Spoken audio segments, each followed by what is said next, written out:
நாம் இதுவரை நேற்று வரை என்ன பார்த்தோம் என்றால், திருத்தந்தையின் பார்வையில் ஆபத்தான பாடல்கள் எவை என்று பார்த்து வந்தோம்.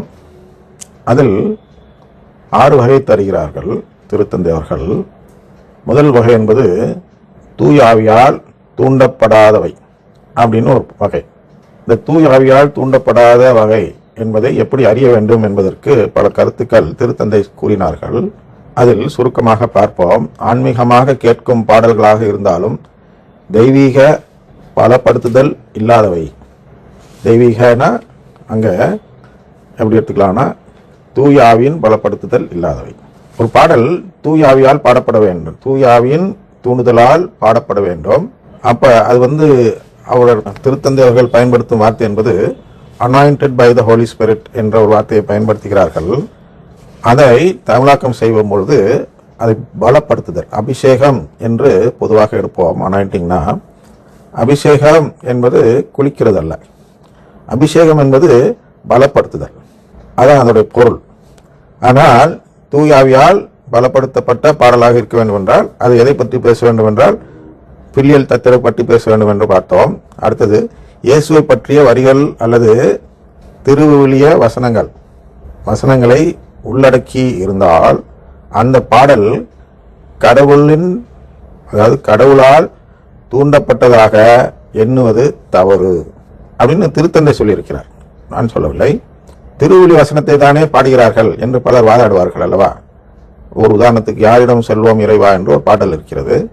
அந்த பாடல் முழுவதும், அந்த பாடல் உடைய அந்த முதல் வார்த்தை முழுவதும் எங்கே வருகிறது என்றால் பேதுரு இயேசுவிடம் கூறுகிறார். யோவான் 6வது அதிகாரத்தில் 67, 68 போன்ற வசனங்களை வாசித்து பார்த்தோம் என்றால் அங்கே அந்த பேதுரு சொல்லும் வார்த்தையை வைத்து பாடல் பாடியிருக்கிறார். இப்போது நம்முடையவராக இல்லாத நமக்கு எதிராக இருப்பவராக இருக்கும் பெர்க்மான்ஸ் என்பவர். இது மாதிரியான பாடல்கள் அதை பற்றி திருத்தந்தை கூறுகிறார். இயேசுவை பற்றிய வரிகள் அல்லது திருவிவிலிய வாசகங்கள் உள்ளடக்கியதாக அந்த பாடல் கடவுளால் தூண்டப்பட்டதாக எண்ணுவது தவறு. வெறுமனே பைபிள் வசனம் இருக்கு, இல்லாட்டி இயேசுவை பற்றி பாடுது அப்படிங்கிறதுனாலே அது ஏற்புடைய பாடல் என்று எண்ணுவது தவறு அப்படின்னு சொல்றார்கள். இந்த அபாயகரமான தூண்டுதல் ஏராளமான விளைவுகளை ஏற்படுத்தியுள்ளது. இத என்ன சொல்றார்? அபாயகரமான, டேஞ்சரஸ் அப்படின்னு வார்த்தையை பயன்படுத்துகிறார். அப்கோர்ஸ் டேஞ்சரஸ் யாருக்குன்னா மீட்பை பத்தி கவலைப்படுறவங்களுக்கு டேஞ்சரஸ், அபாயகரம். மீட்பை பத்தி கவலைப்படாமல் இவ்வுலக தேவைகளை மட்டும் குறித்து கவலைப்படுபவர்களுக்கு அது அபாயகரமாக தோன்றாது. அவர் சொல்வது நல்ல கத்தோலிக்கர்கள், யாரு மீட்கப்பட வேண்டும், கடவுளால் தத்தெடுக்கப்பட வேண்டும் என்று எண்ணுவோராக இருக்கும் கத்தோலிக்கர். கத்தோலிக்கர்லே வேற பிரிவும் இருக்கிறது. அதாவது தத்தெடுக்கப்பட வேண்டும் என்று எண்ணாமல் அன்றாட தேவைகளை பூர்த்தி செய்யும் கடவுள் தான் எனக்கு வேண்டும் என்று சொல்லி அருங்குடை இயக்கத்துக்கு ஓடக்கூடியவர்கள் இருக்கிறார்கள். அது பார்த்தோம் அல்ல. அதான் இந்த அபாயகரமான தூண்டுதல் ஏராளமான விளைவுகளை ஏற்படுத்தியுள்ளது அப்படிங்கிறார்.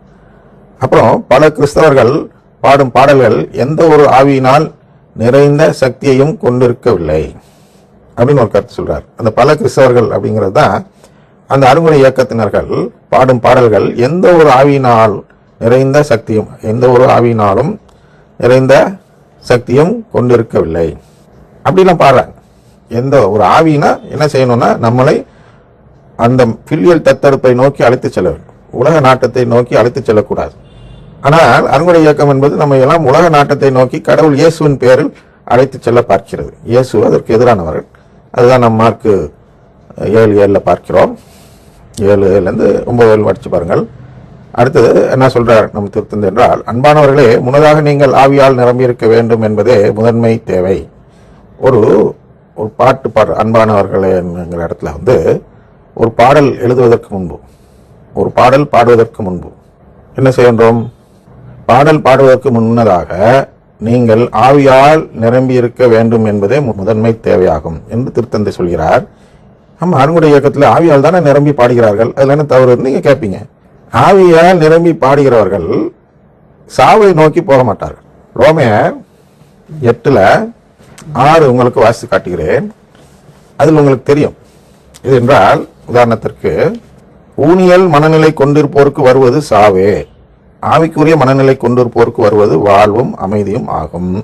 ஏனெனில் 7 வாசிக்கிறேன், ஊனியல் மனநிலை கடவுளுக்கு பகையானது, அது கடவுளின் சட்டத்திற்கு கட்டுப்பட்டிருப்பதில்லை, இருக்கவும் முடியாது. 8 என்ன சொல்ற, ஊனியல்புக்கு ஏற்ப வாழ்வோர் கடவுளுக்கு உகந்தவர்களாக இருக்க முடியாது. இது 3 வசனம் தாங்க மெயினா நம்ம அருங்குடை இயக்கத்தை குறித்து நாம் தெரிந்து கொள்ள வேண்டும். அருங்குடை பாடலும் அதை தான் நமக்கு சுட்டி காட்டுகிறது. அதனால்தான் இதை அபாயகரம் என்று திருத்தந்தை கூறுகிறார்கள். ஏனென்றால் ஊனியல்பை நோக்கிதான் இந்த இயக்கம் நம்மை அழைத்துச் செல்கிறது தவிர ஆவிக்குரிய இயல்பான கடவுளின் தத்தெடுக்கும் உறவு, அந்த உறவை நோக்கி அந்த இயக்கம் செல்வதில்லை. உறவை நோக்கி செல்லக்கூடியவர்கள் அங்கே இருந்தால் அவர்கள் உடனடியாக அங்கிருந்து வெளியேறி விடுவார்கள். ஏனென்றால் அவர்கள் தேடும் உறவு அங்கே இருக்காது. அவர்கள் தேடுவதை நோக்கி போகும்பொழுது தானாக வெளியேற வேண்டும். வெளியேறாதவர்கள் ஊனியல்பில் இன்பம் காண்கிறார்கள். 2 தெசலோனிக்கர் 2:12 வாசிங்கன்னா தெரியும்.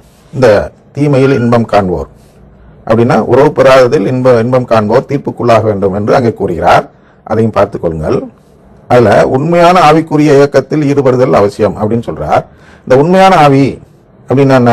அதே 2 தெசலோனிக்கர் 2:10 வாசிங்கன்னா அதுல இருக்கும், என்ன இருக்குன்னா, மீட்கவல்ல உண்மையின் பால் ஆர்வம் காட்டுவது, அப்புறம் மீட்கவல்ல உண்மையின் பால் ஆர்வம் காட்ட மறுப்பது.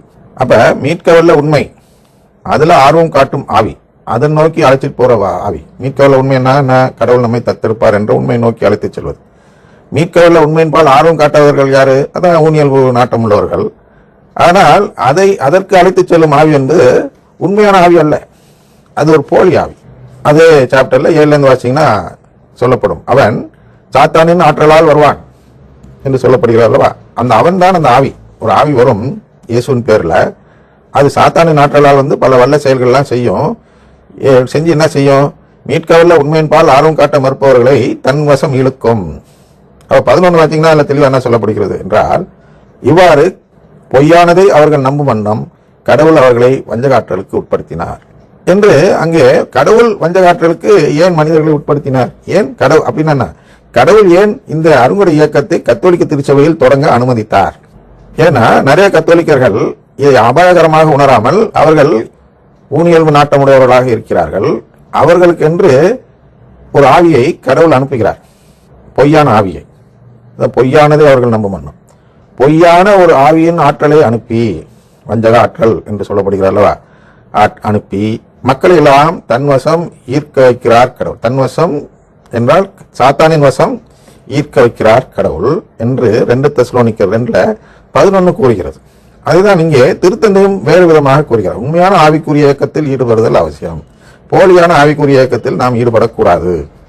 இந்த பாட்டு, அதுவும் பாட்டு தான். அதான் நுமாட்டிகோஸ் அப்படின்னு ஒரு எபிரிய சொல் இருக்கிறது. அதுதான் அங்கே திருவிழியத்தில் சொல்லப்பட்டிருக்கும் வார்த்தை. அதை சுட்டிக்காட்டி திருத்தந்தை என்ன கூறுகிறார்கள் என்றால், நுமாட்டிகோஸ் என்பது பரிசுத்த ஆவியால் நிர்ணயிக்கப்படுவது என்று அர்த்தம். அப்படின்னா என்ன? பரிசுத்த ஆவினா தூய ஆவியால் நிர்ணயிக்கப்படுவது. அப்ப இந்த இயக்கம் தூய ஆவியால் நிர்ணயிக்கப்பட்டது அல்ல, இந்த பாடல் தூய ஆவியால் நிர்ணயிக்கப்பட்டது அல்ல. காரணம் அது வேறு நம்பிக்கை, கத்தோலிக்க நம்பிக்கைக்கு எதிரான நம்பிக்கை கொண்டதாக இருக்கிறது. அதான் என்ன சொல்றாருன்னா, இது நேரடியாக கடவுளுடைய ஆவியிலிருந்து வருவது என்று பொருள். நேரடியாக கடவுளுடைய ஆவியிலிருந்து வந்தால்தான் அந்த பாடல் பாடப்படலாம். அடுத்து சொல்றார், இன்றைய சில இயக்கங்கள் உலகியலான, இங்க இயக்கங்கள் நான் சொல்லும் போதெல்லாம் நீங்க அங்க பாடல்கள் என்று வைத்தும் பார்க்க வேண்டும்.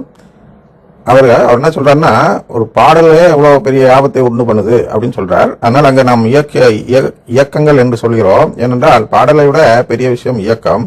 ஒரு இயக்கமே இந்த செயலை செய்து கொண்டிருக்கிறது. இயக்கம்னா மக்கள் கூட்டம். இன்றைய சில இயக்கங்கள், மக்கள் கூட்டங்கள், அதாவது அந்த இயக்கம் பாடும் பாடல்கள் அப்படிலாம் வச்சுங்க, உலகியலான எதிர்கத்தோலிக்க விசுவாச செயல்பாடுகளில் ஒரே முறைகளை பயன்படுத்தி உருவாக்கப்படுகிறது. பாருங்க,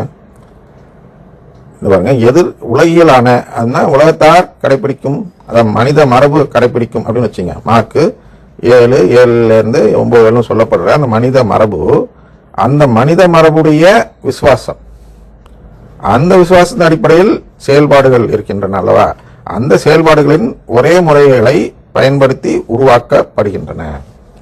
அப்படின்னா கத்தோலிக்க முறை என்பது வேறு, உலகத்தார் முறை என்பது வேறு. மனித மரபு என்பது இயேசுக்கு எதிரானது. அந்த மனித மரபு சொன்ன போதனை அடிப்படையில் எழுதப்பட்ட பாடல்களோ அதன்படி இயங்கும் இயக்கங்களோ, அதான் அருங்குடைய இயக்கம். அந்த ஊனியல்பு நாட்டம் என்பது மனித மரபு சொல்லிக் கொடுக்கும் கோட்பாடு என்பதால், அந்த கோட்பாடுகளாக மனித மரபு கோட்பாடுகளுக்காக பாடுபடும் இயக்கம்தான் எதை பார்க்கிறோம் என்றால் அருங்குடைய இயக்கம் என்று பார்க்கிறோம். அடுத்து என்ன சொல்கிறார் என்றால், உண்மையான ஆவிக்குரிய, உண்மையான ஆவினா உங்களுக்கு புரிஞ்சுக்கணும், கடவுளின் தத்தெடுப்பை நோக்கி அழைத்து செல்லும் ஆவிக்குரிய அனுபவங்களை ஏற்படுத்துவதற்கு பதிலாக உணர்வுகளுக்கே பதிலளிக்க உருவாக்கப்படுகின்றன. இந்த பாடல்லாம், இந்த இயக்கம்லாம் மனிதனுடைய உணர்வு. பாருங்க, இதுக்கு ஒரு இடம் நேரம் தந்தீர்கள் என்றால் சொல்கிறேன், அல்லது நாளை பார்ப்போம், நேரமாகிவிட்டதால்.